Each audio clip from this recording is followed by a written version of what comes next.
I know everybody not, but for who that can help, I pray and hope that it helps you.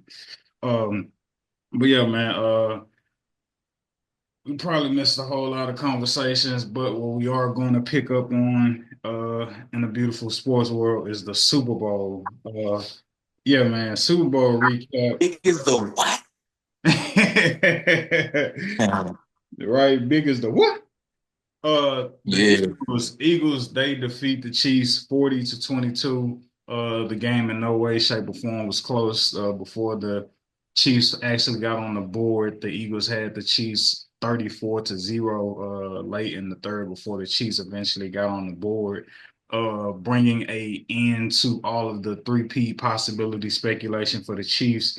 Eagles by far was the better team on paper and throughout the season. They were supposed to win that game. They were supposed to not allow the Chiefs or Patrick Mahomes to be Patrick Mahomes. Um, but I know I had the Chiefs pick, rooting for D Hop to get him a ring before he retired. Feeling like he's Who picked the Eagles? that would be Sean Hart Izzo VIP prize pick status. Oh, uh, whenever we do cue this up, I know you're a great man, and you'll have my video stating where why I thought the Eagles would come out victorious, and to speak to that directly. Just a little bit of word of advice to the betting public. Anytime you have a massive favorite, um, and you have media pundits, seemingly everybody and their mother are on one team, right? You can almost bet your bottom dollar that Vegas will not go outside. I want you to really think and conjure that and really let that sizzle in your spirit, right? Because Vegas is not in the business of losing money. So even though the Chiefs got handed their hindquarters pretty convincingly, I was always of a sound mind and sound belief that um, that Chiefs team, they were probably the worst, what, 15-2 team that you can see. And really, it should have probably been 16-1 that gave up that last game of the season.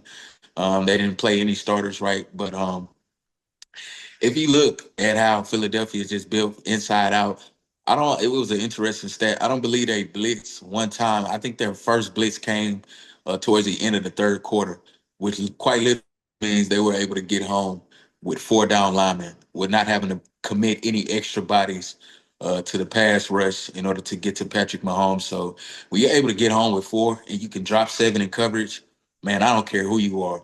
Um, it's going to be a very, very long day, man. It's going to be a tough day, i.e., 2007 Patriots when they faced Michael Strahan and Justin Tuck, Freight Train Tuck, Swag Tuck. Uh, when they got demoralized within the Super Bowl. You can go on and on. Even more recently, 2019 Super Bowl with Tom Brady and Patrick Mahomes, where the Buccaneers D line just more so kind of feasted on the disembodying or the dismembering of that bruised up Chiefs O line that made it to the Super Bowl about 6 years ago. So man, the game actually it didn't go how I thought it would go, but I definitely knew Philly would handle their business. I just didn't know it would be in convincing fashion like that, man. So Yeah, yeah, man. man.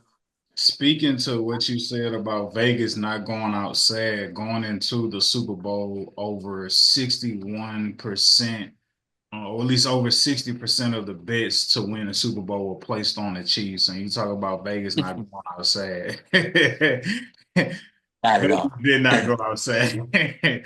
So all the people who bet on the Chiefs money line, clearly they lost that bet. But yeah, big moments like that when the public is like hammering a heavy favorite, may not be a bad idea to bet the other way, be a contrarian and bet against the grain. Also speaking to the Eagles not blitzing, absolute tremendous triple salute to Vic, the Eagles defensive coordinator, Vic Fangio. had Yes. had Jalen Hurts and I ended up having a performance that he had on the offensive end with the 3 touchdowns, I would say get an MVP trophy to Vic. Uh, beautiful, beautiful, beautiful strategy because all year long it's just like you try to figure out like okay like when does the Chiefs luck run out? We understand Patrick Mahomes is great. How do they continuously uh find a way to win these one score possession games, right? And then I think I'm we had talked about this like when we was just like just parlay and just fellowshipping last week talking about just the matchup in terms of like having to um at least for the we was talking about the Chiefs and it's just like their run game has been non-existent in the playoffs and coming out in that game and I seen it, they had threw the ball like 5 or 6 straight times before they handed it off, and it was like, okay, they've already made the conscious decision to be like, we're winning this game with it, we're putting the ball in Patrick Mahomes' hand, and it may not be them trying to make that may not be about them trying to make Patrick a hero, as more so as this about like we don't trust our run game or our offensive line isn't stout enough for us to really develop a run game, and I don't know if Vic Fangio was anticipating that, but for them to play bully ball, only rush forward and drop, like you say, drop those 7 back in coverage, I think that was an immaculate game plan that played that. I will maybe argue that the Chiefs played into that game plan because like, and then at the They point of got away from running the football so early, bro. I feel like early in the game, you could see it. Andy Reid was quite literally complicit with, you know what, we just gonna put the game in Patrick hands early. We're empty gonna let him bang. backfield, like not even alerting them to be like, look for the run. It's like empty backfield on some of those early possessions. And you just like, I know I he think it, Mahomes, but like, come on now. And real quick, and also like I was saying, like that playing into like the game plan for the Eagles because there's another stat too. They didn't blitz. I believe there's been 6 instances in Super Bowl history where a team did not send a blitz, and those teams went on to win the Super Bowl. So only being able to rush forward is a recipe for success if you're a defensive team in the Super Bowl. Again, 6 teams in the NFL in Super Bowl history have not blitzed and only rushed their front four, and those teams have all won the Super Bowl. So you're 6-0 when you don't have to send a blitz in a Super Bowl game.